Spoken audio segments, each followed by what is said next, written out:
Okay.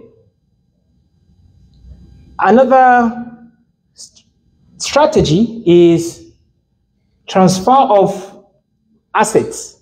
There are so many non-performing assets that are still being held by the government. But those assets are liabilities, are costing governments more money, and they are not giving any revenue in. So transfer of government assets to the private sector for royalty payments to government in the form of concession could be a solution. So there are certain assets that we have to sell. We have to privatize, especially those non-performing assets. So non-performing assets could also be a solution to increasing revenue. According to the 2022 report by NETI, some of your staff are here, the Nigerian government has spent over 3 billion naira on refineries. The refineries that are not working, and the government is spending 3 billion naira on them. So $3 billion. That's huge wastage. And you're talking about revenue. You're holding on those things that are costing you money, and they're not giving you a single liter of refined petroleum, while you are importing more than 50% of your import expenditure on petroleum products. This is not an idea. So privatizing these assets could be a solution. Now, according to the same NETI reports, it was also found that the government has spent over 2 billion naira, sorry, $2 billion. $2 billion on turnaround maintenance for these refineries between 2015 and 2021. But all this has failed to improve the performance of these refineries. So if you put together the $3 billion and $2 billion on turnaround maintenance, put together, what do you get? You have around $5 billion. And then there's another $2 billion, which is estimated that the country loses every year due to the importation of refined petroleum products. So you can see huge wastages. Just because we want to keep refineries in the hand of government and we are losing this amount of money. So the solution is we have to get rid of these refineries that are being held by the government and see who are the guys that could easily manage it. We have older refineries than Nigerian refineries, and they are working well. What's the difference? It's the management. The government is not a good manager. It's not bad for government to own business, but it could be bad in some businesses for government to manage it. You can hire experts and professionals to manage your businesses. And again, like I say, I was not overwriting oil and gas or natural sector. Oil and gas sector is our comparative advantage because we have the second biggest natural gas reserve we have the biggest natural gas reserve in Africa. We have more gas than anybody. Our gas reserves is 4 times more than the oil reserve. And anything you can get from oil, you can get from gas. And gas is the future. What do you do with gas? We flare it. How much amount of money are we losing from gas flaring? So if you want to boost income in Nigeria, the first thing you need to do is to optimize your oil and gas production. So we have to start from there. If we can increase oil and gas production, at least the oil production, if we can do 2.5 million barrels in a day, that could address the immediate problems that we are experiencing now. And now what's the production rate? What are we doing? Around 1.5, 1.7. That's grossly low. So the low production that we are experiencing in Nigeria is due to lack of investment. The investment that is needed, some investors divested from Nigeria. Some delayed their investment because they were not sure what's going to happen with the PIA. So they delayed their production. Some of them, they sold their shallow water and onshore fields, and they went offshore. And this has affected the level of the production in the country. So these kind of lack from investment led to this low oil production. Security is a major problem we face in the oil and gas sector. The vandalism, the theft, especially on the onshore and shallow waters. So we are losing a lot. Now when you talk about the theft, now when oil is being produced in each of these wells, we have what you call the gathering pipelines. And these pipelines will gather the crude oil, pass through different terminals before we have the aggregate production. And in the process of moving to the terminals, that's where we have oil theft. And people start stealing. And those officials, some of them will be bribed beyond their resistance. And those that resisted, they will be threatened. They say, if you don't collect this money, if you don't allow this to happen, we will kill you. We will kill somebody that you love. Or things like that. And you realize this thing has been happening for a long time. So, if you look at LNG, for example, one of the major sources of gas revenue to Nigeria is the LNG. And the gas supply has drastically reduced. LNG performance used to be 98%, and now it's less than 50%. And that's huge loss. You might look at what's happening in Ukraine and Russia war. We could have tapped into this advantage, but we are not, because our gas supply has drastically reduced. Because most of our gas are associated with crude oil. And if we are losing crude oil, we are also losing the gas. And sometimes, if you look at some of the scenarios, is that some of these wells, they have peaked their production. So they have already exhausted their primary recovery. They are moving to secondary recovery, which will require reinjection of gas and flooding of the well with CO2 and other chemicals. And that requires money. And where is the money? The investors have gone. So these are areas where we can have a quick win. If we can get more money, we could get more dollars from oil production. We can also manage the forex. We can help the naira. But now we can't help the naira because we don't have the forex because of low oil production. And let me talk about the effect of oil theft.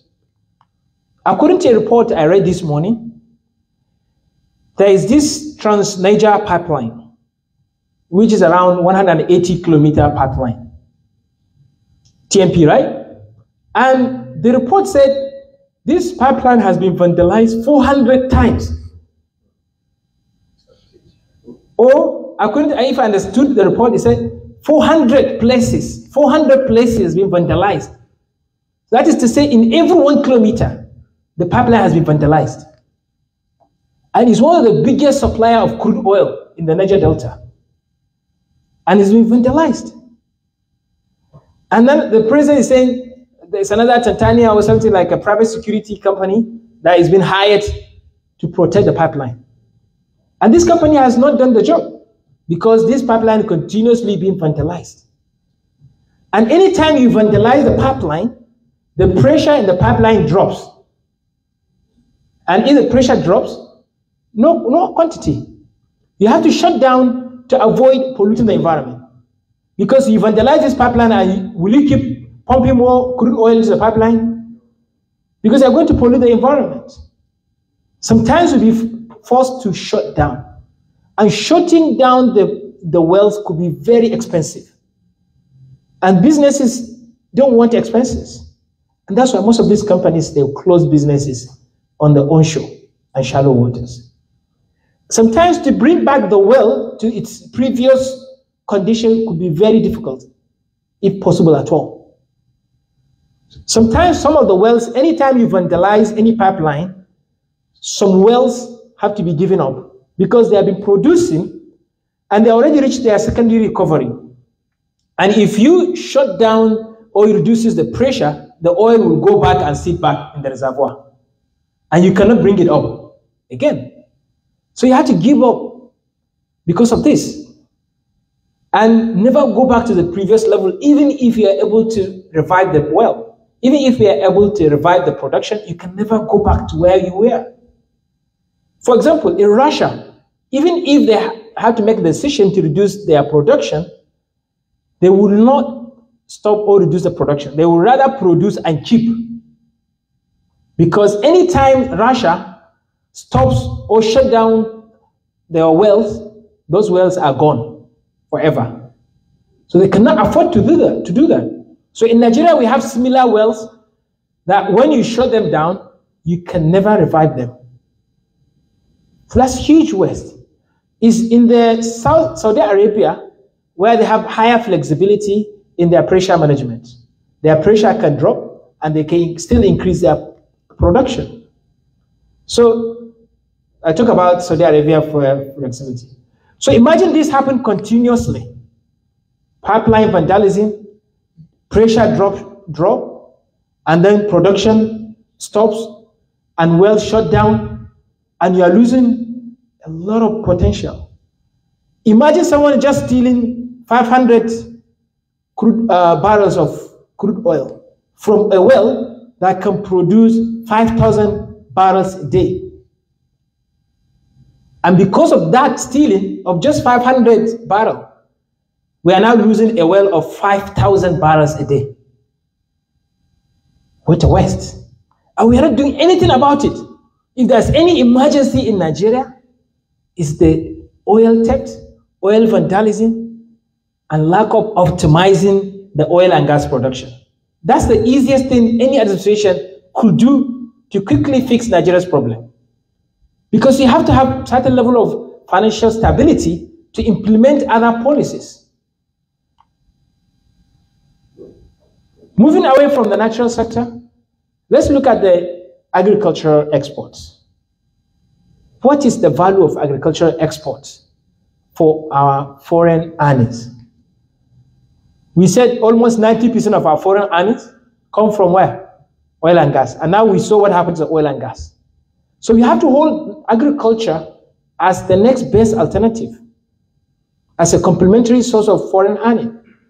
Even though we look at the figures here to 2023, agricultural value of agricultural exports have increased, but we have to increase the quality and the quantity of agricultural exports. Now we have countries around Europe that say they don't allow any importation of beans from Nigeria. They don't like our beans because it's not of the standard. And now the producer of beans in Nigeria, they'll have to produce the beans in Nigeria, take it to Ghana, and from Ghana, they take it elsewhere, making life difficult and the business more expensive. The Ghana beans producer will make more profit than the producer of beans in Nigeria, because the producer of beans in Nigeria will have to take it to Ghana, and from Ghana to another country. Our agriculture, those that import agricultural products, they have standards. And we are not investing in standardization of agricultural exports. So agriculture is another huge potential. We have to enhance the local production of and processing of agricultural products, not just only exporting the commodities, but also processing it for export, so that we can get forex from agriculture. We can also charge and collect tax from the exporters. Another source of revenue is property and land use management. So proper valuing and taxing properties and land can be a significant source of revenue. Ensuring effective land use planning and accurate property evaluation can lead to increased property tax revenue. Infrastructure tax. How many estates government have built? In those estates, they are well built, fenced, with good roads, effective wiring and infrastructure for electricity and water system, everything provided. It was given to the people. But people paid for only the building, for the houses. They didn't pay for the infrastructure. And those buildings were grossly discounted. For example, the estate where I lived in Katsina, the only thing I paid for was the house. I didn't pay for the road, just in front of my house, the fencing, the electricity infrastructure, and everything built there. It would be a bad idea if the government would say, okay, you people that live in this estate, let's charge you some affordable taxes every month. 5,000, 10,000. The guys that live in those estates, they are doing well. 10,000 is small money. They spend it on recharge card and things that are not valuable in restaurants. I'm just being frank here, a certain example, so that we can resonate. We know the classes we belong to. We are all guilty of this, So if you can collect every month, the collection from this estate in a year, we use the money to build another estate. Build us, not to build the estate from scratch, but give them those infrastructure. Build those infrastructure around the estate or the area so that we can collect this infrastructure tax from them. And then move to another estate and do that. If you do that, you see that you are collecting more from building infrastructures around your areas. So these are some of the clues that we can get from or learn from. We have other charges. We can also create what you call the toll roads. Government building roads and then collecting some money, for people using those roads. Toll roads can also be a form of property and land use sources of revenue. Tourism. We are here in Qatar. Our presence here for me is also tourism. Yesterday we went. 2 minutes stretching of my legs. Okay. Just for 2 minutes and then stand up. Okay, the prof said we should do 2 minutes stretch up. I guess everyone has taken the lunch and we are getting tired and yeah. Exactly. Okay, let me help you with one. It's called Super Brain Yoga. I'm a Super Brain coach, right? There are certain exercises you do that will help your brain. The same way you do exercise, when you want to build your arm muscle, what do? You do push up and press up. But what do you do now to build the brain muscle? So I'm going to show you a brain yoga that you can be using even in your offices, place of work. And after every 45 minutes, take a break. Take a break. Instead of doing 3 hours non-stop, every 30 minutes, 45 minutes, a break, and then do flex your leg. Huh? Yes. Continue. Yeah. So okay. I'm going to give you 2.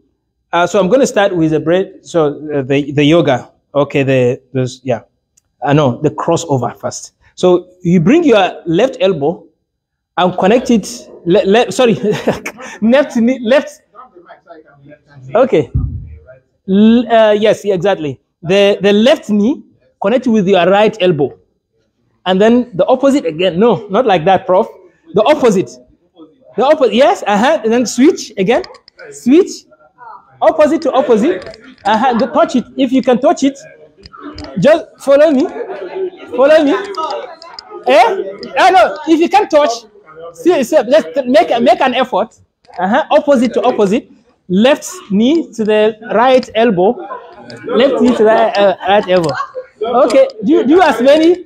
Do as many as you can. Yeah. I like that. You got it. That's fantastic. Okay. So now let's do the yoga. So now I want you to join your legs together. Join your legs together. And then with your right hand, hold your left ear lobe. Yes, and then with the left one, with the right ear lobe. And then massage your ear lobe. Massage your ear lobe. Massage it very well. So I want to ask you to do something. I want you to squat down, go down, and then rise up. But here is the catch. When you are going down, you breathe in. When you are coming up, you breathe out. But don't forget to keep massaging your ear lobes non-stop. As you are going down, you breathe in. And as you are coming up, you breathe out. Okay, now let's go down. Breathe in. Up. Breathe out. Massage your ear lobes. Let's do it again. In. Out. In. Out. In. Out. Massage. In. Out. In. Well done. So what's the main catch here? Okay, the first one we did crossover. We have the corpus callosum in the brain, which is the bridge that connects the two hemispheres of the brain. So this bridge is what sends signal and connect the two hemispheres. So if you do this exercise, what you are doing, you are strengthening that bridge, which send more signals and gives you more focus and clarity and understanding if you do that a lot. So you are exercising that corpus callosum. And then what you are doing here is a stress management exercise. What you are doing, you are bringing your mind and your body together. This helps you to relax and forget things outside. So what you are doing, because for you to do this tricky exercise and doing multiple things at once, massaging your earlobes, going down, breathing in, breathing out, you have to come to what you are doing. So anything that brings mind and body together is anti-stress and is good for your brain. So anytime you are doing this, all right, thank you, ladies and gentlemen. Because we don't have time, let's continue. Chairman enjoyed it.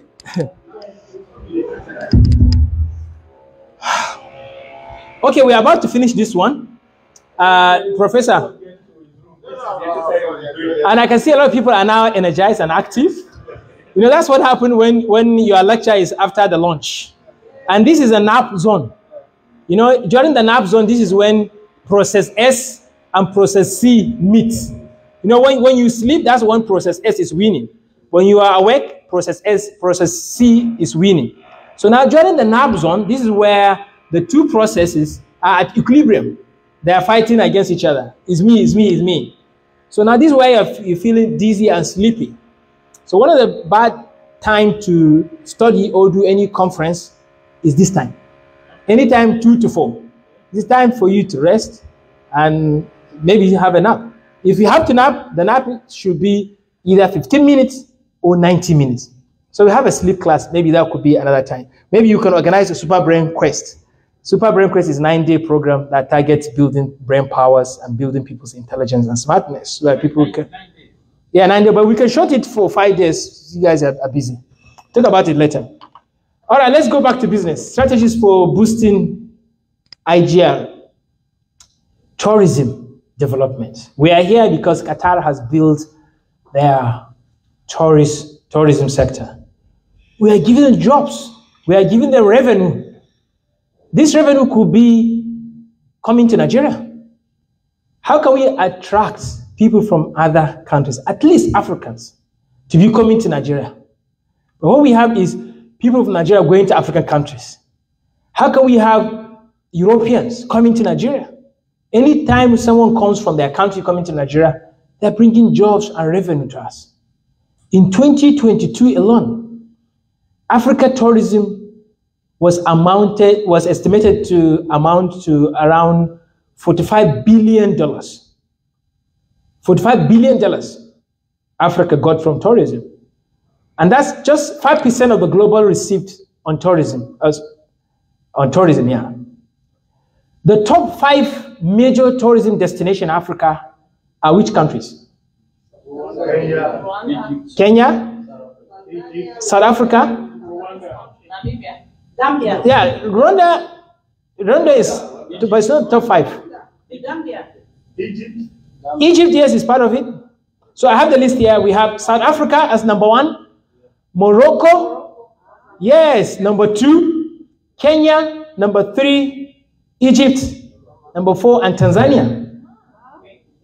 You see, and the more people come to your country, they see the beauty of your country. And this enhances the bilateral relationships. Yesterday, we went to the stadium, 6-9 stadium, what do you call it? The stadium that is made of container, 964. They did World Cup in that stadium. We went there yesterday. And they said they are dashing that stadium to Kenya. And I said, why not Nigeria? And I said to myself, you are being selfish. They will dismantle the stadium after some time and now dash it to Kenya. And there must be a reason why they chose Kenya. Why? If people are not coming to your country, they will not see the beauty of your country. And people will be relying on whatever the United Nations posts on their website and say this place is not advisable for travelers to go. I saw a video of Oyimbo, a white person, went to Gombe State was taking a picture of himself, say, hey, you guys, this is me in Gombe. And if you look at the American map, say, no American should go to Gombe because it's very dangerous to go to Gombe State. And he went to Maiduguri. He said, all these places are safe. People live there, they're happy. And now America is telling the world, don't come to Nigeria. And now what story are we telling about ourselves? We allowed Americans to tell the world who we are, the situation we are in. We have to tell our stories. We have to attract these kind of tourists to come to Nigeria and tell our stories too. So tourism is a big source. Now, as you arrive, yesterday we went to the cruise, the canoe or boat. How much we paid? We paid 100 riyals. And we are bringing money to that person. We went on tower. We paid 200 riyals, each of us. Is it not a business support to those guys? You pay so many fees and taxes. You pay for VAT. This hotel you live in, VAT is there. Through tourism, so many countries are doing well. Airport taxes, visa fees. We all paid visa fees to be here. If you look at the visa fees, countries like Dubai and Saudi Arabia are getting, you can say that would be enough. Just visa fees. How many people travel to Saudi Arabia? Travel to Dubai every day. America now, how much are they getting from Nigerians alone in terms of visa fees? Everyone want to go to America. Everyone want to go to UK. And they will still deny you because they know that you cannot do without them. Germany. And that's why I say no entry for Nigerians. You have to have visa. Some countries, the lady that did the secretariat, the lady from Mauritius, she said with the Mauritius passport, she can travel to so many countries that Nigerians cannot travel to. Mauritius, they are not up to a state. Are they up to 3 million? You see, we are big giants for nothing. So this is a challenge on us. We should learn from these countries. That's why we are here.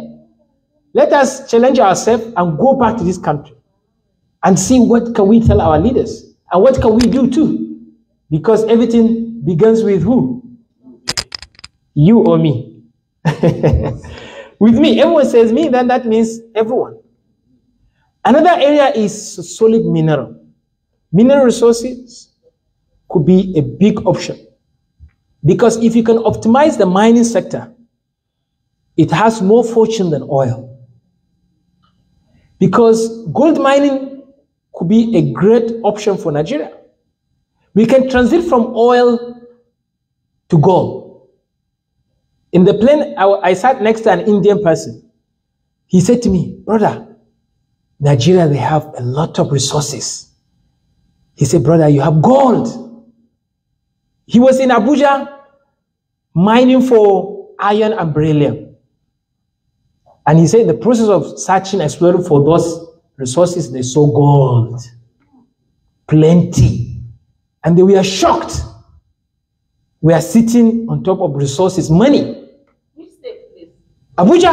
Okay, I'm going. Hey, you're going to Abuja. Everywhere in Nigeria. That's the question. Yeah, illegal mining is too much. Sometimes, according to some theories, they said if they find somewhere has a lot of gold deposit, what they'll do, they create crisis, send the people away, barricade the place. They say there's insecurity and start digging and steal the gold. Zamfara is a good example. Maiduguri. Some of these crises are not natural. Congo. Because we are not tapping from it. Someone has to come and steal it.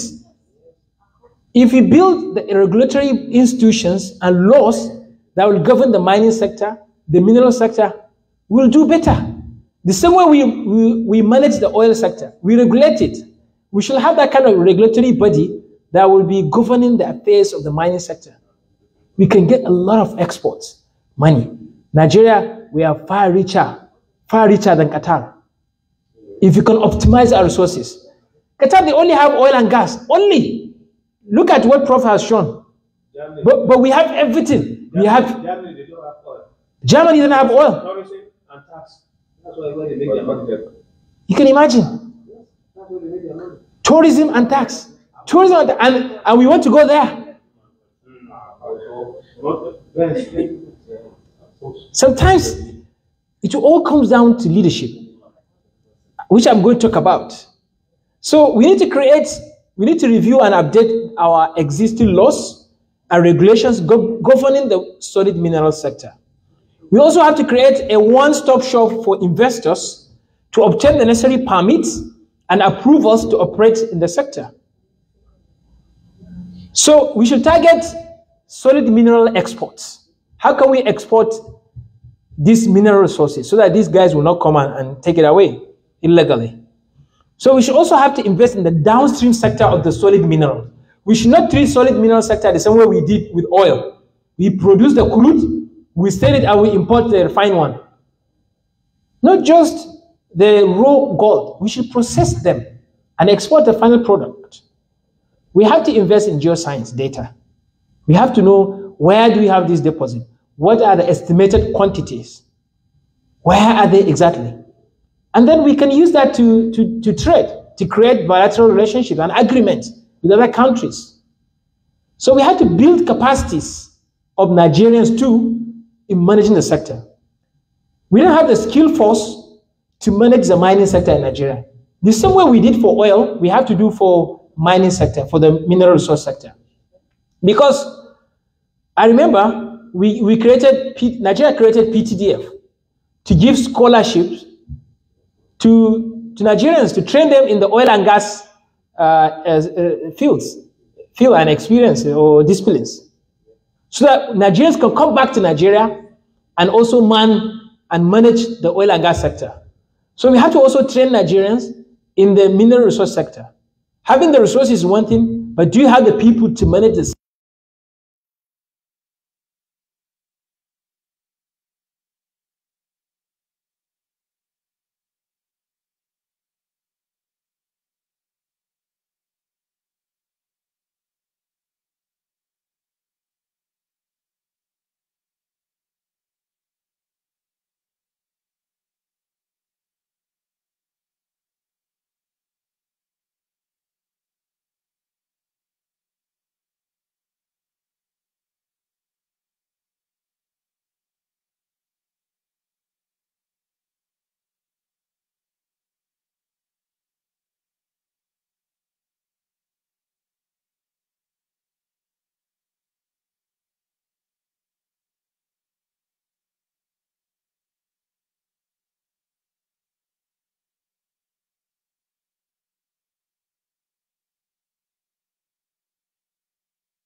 If you look at this table, it's showing the IGR performance of the states. Which state is number one in terms of IGR generation? Followed by which state? And then which one? FCT. These are the three major states that have higher capacity of IGR last year. The lowest, how many states do we have? The last three. Last three. We have Yobe. Anyone from Yobe here? Yes, sir. Babayo? It's these people that wait us spoiling. These people? This one. Yobe is the third last, followed by Taraba. Anyone from Taraba here? See their cousin. And the last of the last is Kepi. You know, what happened to Lagos? What Lagos did? What happened to Rivers?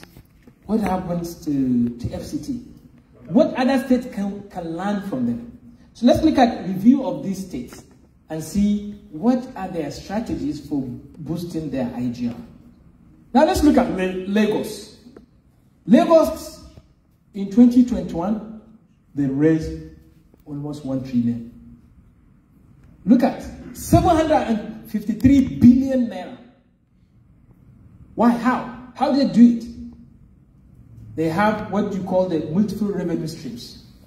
They diversify their revenue sources, including taxes, levies, fees from land use charges, entertainment taxes, and many more. They also leveraged the public-private partnerships.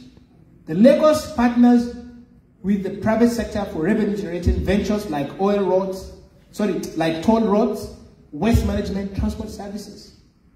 These strategies can vary based on local circumstances. I'm not saying that you repeat exactly what Lagos have done, but there are common approaches that have yielded positive results. Now let's look at Rivers State. Rivers State did 123 billion naira. How? Mostly from tourism, investment promotion. Ogun State, 100 billion.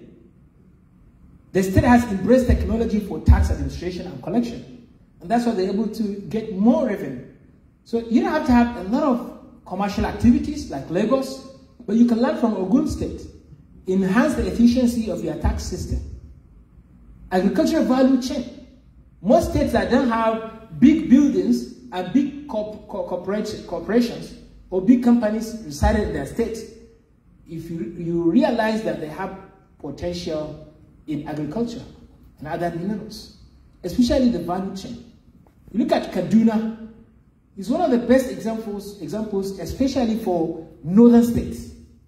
It's not an excuse for any northern state to say, because we are from the north, or we didn't have the oil, or any excuse, because Kaduna, they have done it. Even though it's still small compared to what Lagos did, 753 billion. And now the benchmark in the north is someone doing 53 billion. You can see the gap. Digital transformation, that's what Kaduna did. They invested in digital platforms and technology to improve their tax collection. They use electronic payment system for tax payments, online registration, taxpayer portals, and things like that. Property tax reforms. They did regular property valuation and the use of GIS to track properties and collect accurate taxes. Let's look at still Kaduna. Kaduna, they relied on the informal sector. They explored innovative ways to capture revenue from the informal sector. You cannot say because you have informal sector, you just give up. You have to become creative. This includes taxing activities in the markets, on the streets, and other informal businesses. They also engage in public awareness why people should pay. They also invested in investment promotion and collaboration with development partners. They brought so many investors from outside. Kano, they did 40 billion, despite their population. That's grossly inadequate. That's so small. A state like Kano, when Lagos is doing 750 billion, Kano is doing 40. What can we learn? The Kano government, they rely on market levies. The state collects levies from the market and trading activities, which contributed significantly to their IGR. They also taxed e-commerce. The transactions you do online, the state government went and taxed those things you do online. Enugu State, tax 6 billion. Property land use charges. Market development. Akwa Ibom, they are the owners of the Ibom airline. They generate a lot of money from there. Investment promotion, agricultural value chain development, tourism, land and property revenue enhancement, entertainment and hospitality taxes. Akwa Ibom is one of the best examples for modern business government or government in business. Anambra, 25 billion. So in every sub-region, we went and looked at one of the best examples. In the informal sector, property registration. Cross River did 23 billion in tourism, from tourism, agricultural value chain, property and land revenue enhancement.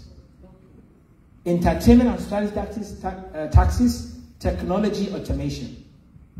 Ekiti, land revenue. Oh, so we look at Ekiti being the last, but what are the main revenue sources? Land revenue enhancement and sector-specific taxes.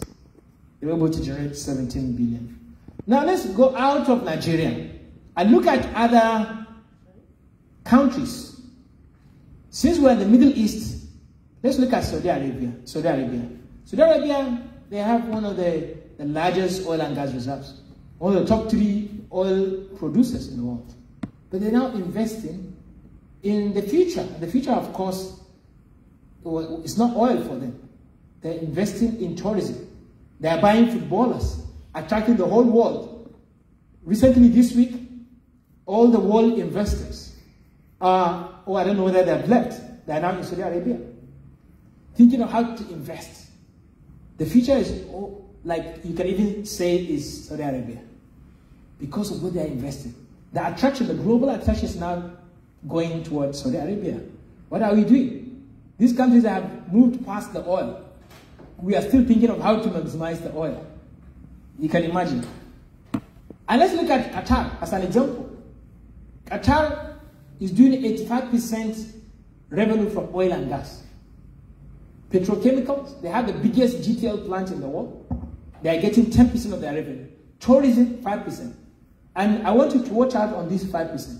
In the future, Qatar is going to do more in tourism. And one of the reasons why Qatar invested to host the World Cup is to attract the world, to get to know Qatar.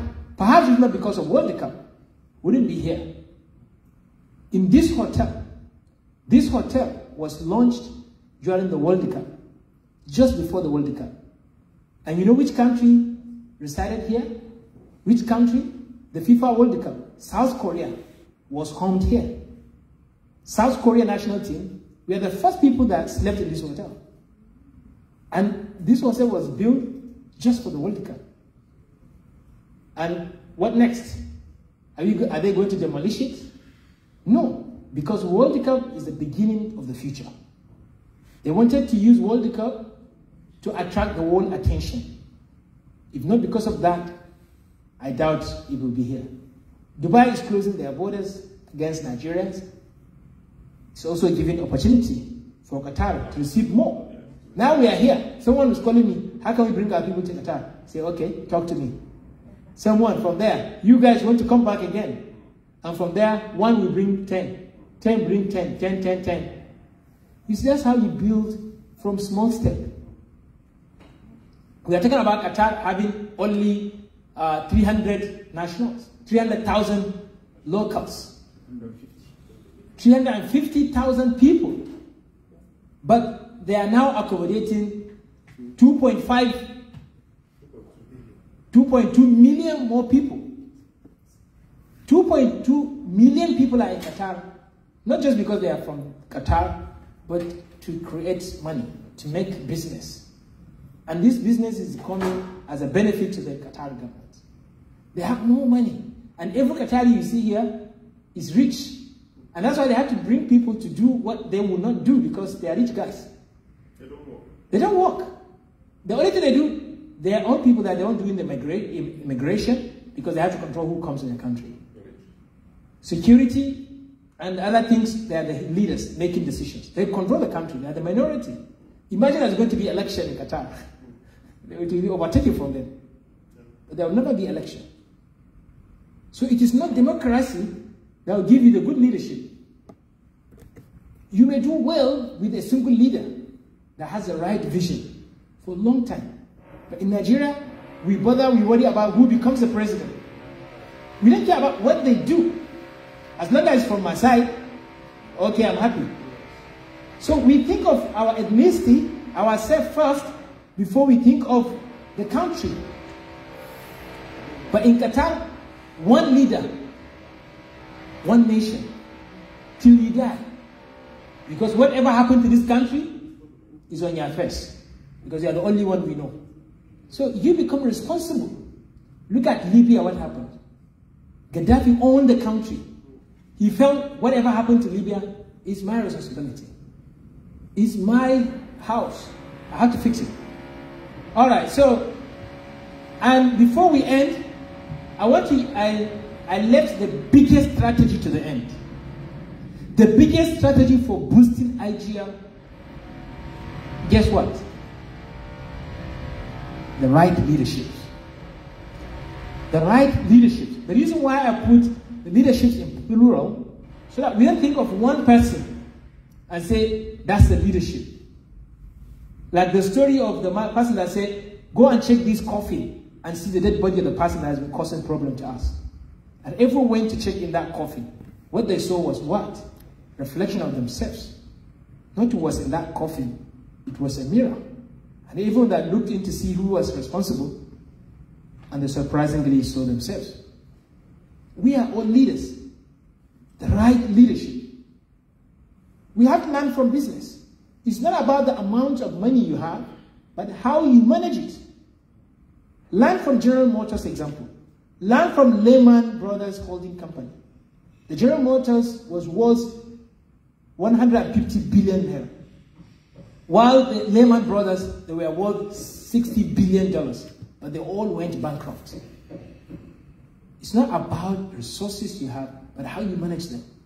If we can reduce wastages in the government system, that alone could give us more revenue. All the strategies for boosting revenues are things that we shy away from talking about them. Having most of resources guarantees nothing. It is how you use and allocate those resources that really matter. It's just like football club.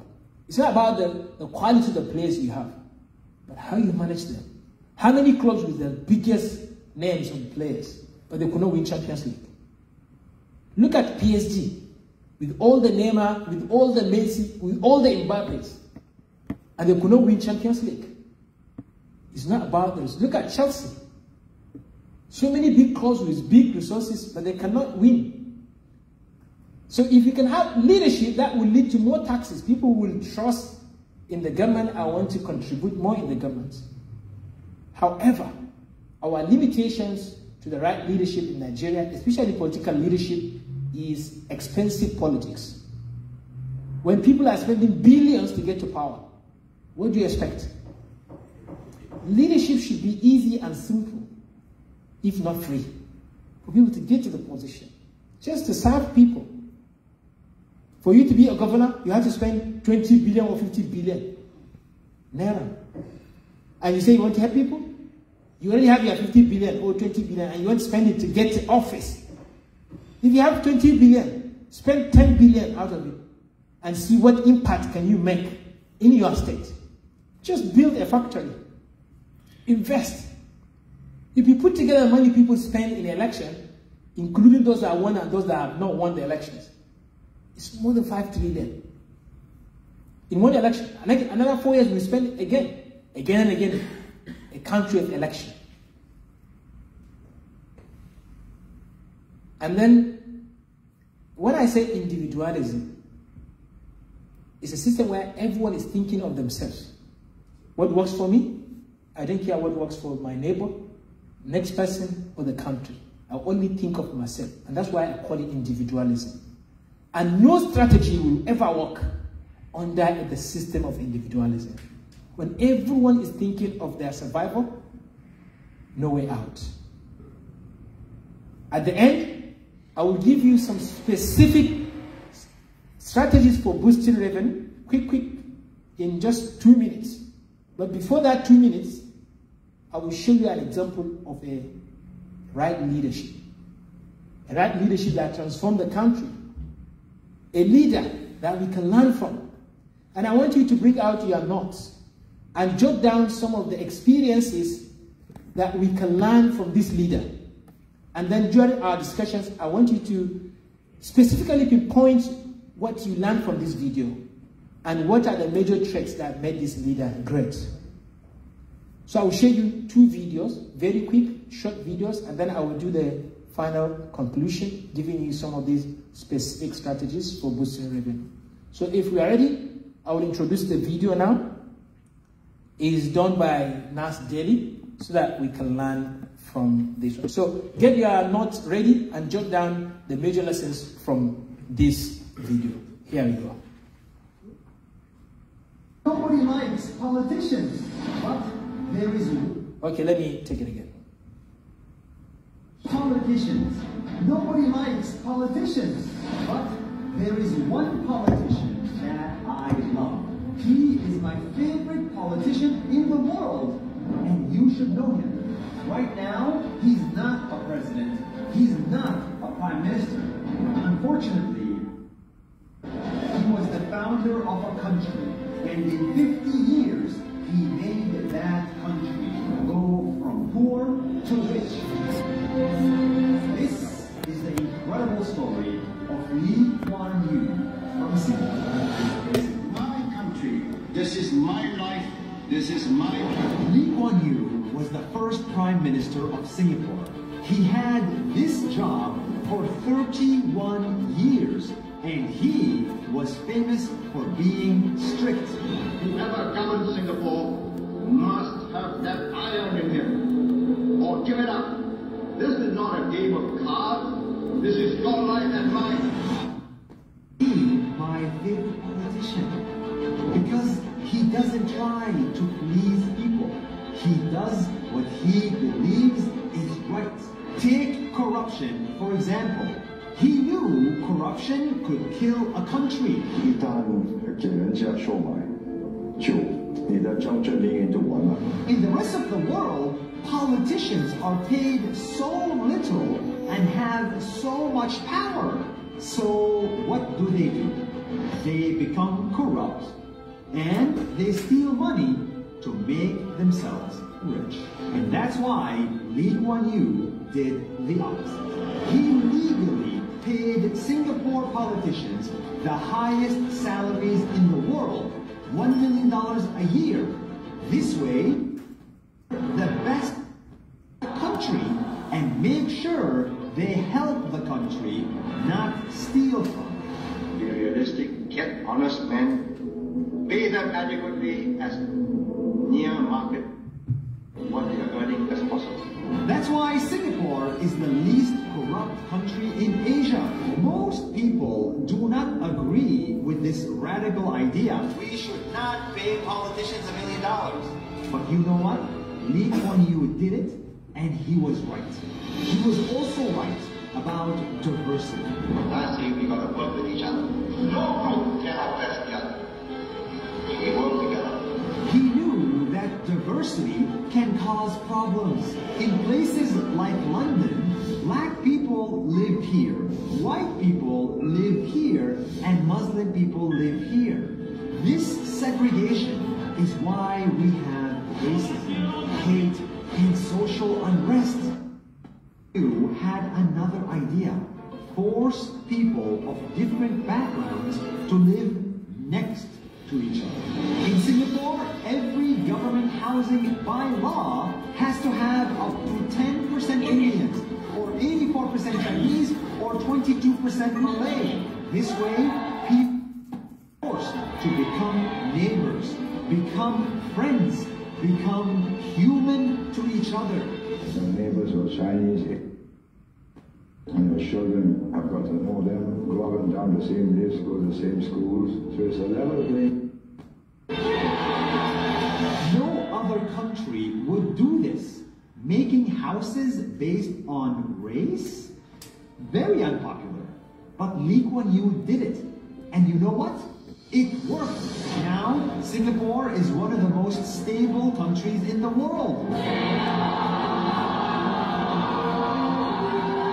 And the next thing he did was about traffic. In the rest of the world, everyone is stuck in traffic for hours, and politicians do nothing to fix it. But Lee Kuan Yew did something. He built a good metro system around the country, but then he put a hard limit on the number of cars in the country. They cannot have more than 1 million cars in Singapore. So for every car that comes on the road, one car has to get off the road. Less cars, less traffic. Which politician can do that? Well, he did. I ignore polling as a method of government. I think that shows a certain weakness of mind. So whichever way the wind blows, whichever way the media encourages the people to go, you follow. You're not a leader. Don't get me wrong. Singapore is not perfect. I live here. Singapore still has some corruption, it has some traffic, some unhappy people, and some laws are too strict, even for me. But Lee Kuan Yew, as a politician, did something special. I've spent a whole lifetime building this. And as long as I'm in charge, nobody's going to knock it down. He taught us that it's better to be right than popular. It's better to do what's hard than what's easy. It's better to lead than follow. And even from my sick bed, are going to lower me to the grave and I feel that something is going wrong. I cannot. Politician became a dirty word because most politicians do not have the courage to do what's hard. All it takes to change a nation is one leader with vision and courage. The government can give you that framework, but the people must have their will. Wow. Let's clap. That's motivating. That's beautiful. Politician. Okay, the last one, very quick one. Singapore has got three treasures. The first treasure is our financial treasure, our reserves. The second treasure is our social treasure, the unity of the people of Singapore, living in peace and harmony, united country. And the third treasure is good government, good administration.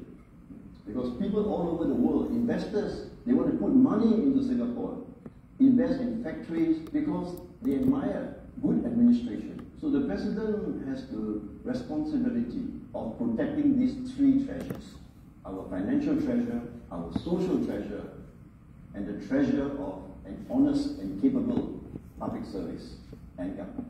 Exactly. That's very fantastic. We can invest in these treasures. One is financial, social, and good governance. We talk about all these videos later on. We talk about payee. We can increase those, especially state can get some of these that are not being remitted from IAPPIS and NNPC. And then some of the unique charges, quickly to rush them. We have the billboards tax, outdoor advertising tax, entertainment tax, cinema and theater tickets levy, parking fees, we are familiar with that in the UK, hawkers and street vendors levy, imposing charges on street vendors and hawkers who sell goods in public spaces.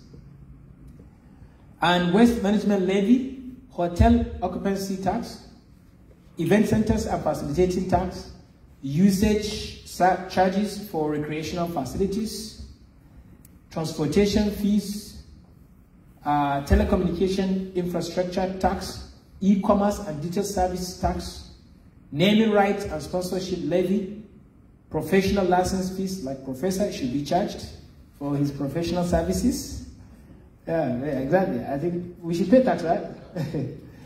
Yeah. Water side and welfare charges, collecting fees on goods and vessels using waterways, ports and terminals, and cattle grazing or ranches fees. So we can create ranches and these cattle rearers rear their animals there and tax them. And then mine quarrying royalties, special environmental protection fees, public transport permit fees, beach and waterfront usage fees. Another source is, though my previous presentation professor disagreed with me, and which I also agree, and I removed those things which I don't have to mention. Okay, but in the capital market we have equity, we have bonds. The state can invest in all these things: real estate, commodities, in gold, in silver, and then oil and gas, and agro products, investments and asset management, especially funds and portfolio management. So there are some of the specific strategies for boosting IGR. And I look forward to now discussing all these things we've done in the past 1 hour and see from your perspective, what are the issues that you think are more important? And what are your perspectives looking at these strategies? And the idea is we have a compiled and agreed strategies that we can take home back to the country and help this country. Because we cannot always have excuse. We don't have second chance. This is our last chance as this generation to do something for this country.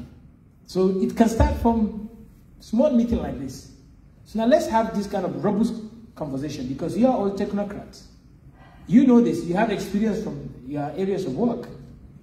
So with the guidance of the chairman and prof, now I would like to listen to you and see what are the issues that you want us to take up specifically and discuss more about them, and hear your perspectives and your recommendations to enrich these strategies.